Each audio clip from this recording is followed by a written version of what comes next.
கேந்திப்பூ இல்லைன்னா செண்டு மல்லிப்பூன்னு சொல்லுவாங்க. எங்கள் ஊர் சைடில் கேந்தின்னு சொன்னால் தான் எல்லாருக்கும் தெரியும். இந்த பூக்கள் பெரும்பாலும் மாலை கட்டுவதற்காக பயன்படும் எங்கள் ஊர் சைடில். ஒரு சில விவசாயிகள் 2 ஏக்கர் 3 ஏக்கர் 1 ஏக்கர் ஒரு அளவாக பயிர் செஞ்சு பூக்கள் அறுவடை செஞ்சு சென்ட் தயாரிக்கிற கம்பெனிக்கு அனுப்புகிறதா சொல்கிறாங்க. பட் எனக்கு இருக்கிற கொஞ்சோண்டு நிலத்தில் ஒரு 1000 கன்று வாங்கிட்டு வந்து நடவு செஞ்சுருக்கேன். இதனால் லோக்கலில் இருக்கிற மாலை கட்டுற கடைங்களே கேட்டு நான் சேல் பண்ணிகிட்ருக்கேன்.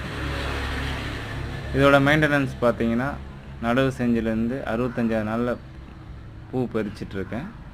2 களை வெட்டி மருந்து தெளிச்சிருக்கோம். கிட்டத்தட்ட 60 நாள் பயன் தரக்கூடிய வகையில் பூக்கள் வரும். நம்ம மருந்து தெளித்து தண்ணி பாய்ச்சி மெயின்டெனன்ஸ் பண்ணணும். மற்றபடி ஹார்வெஸ்ட் பண்ணுறதுக்கெலாம் ஈஸியாக இருக்குது. லாபம் தரக்கூடிய விவசாய பயிராக இருக்கும்னு நம்பியிருக்கிறேன். பொறுத்து இருந்து தான் பார்க்கணும். அதே மாதிரி பார்த்திங்கன்னா இப்போ மழை சீசன், மழை பெஞ்சால் இந்த பூக்கள் அழுகி போயிடும். இயற்கையும் நமக்கு துணை நிற்கணும் விவசாயத்துக்கு. பெரும்பாலும் பொறுத்து இருந்து பார்ப்போம். இப்போதைக்கு முதல் அறுவடை செஞ்சதில் ரொம்ப மகிழ்ச்சியாக இருக்கிறேன். நன்றி, வணக்கம்.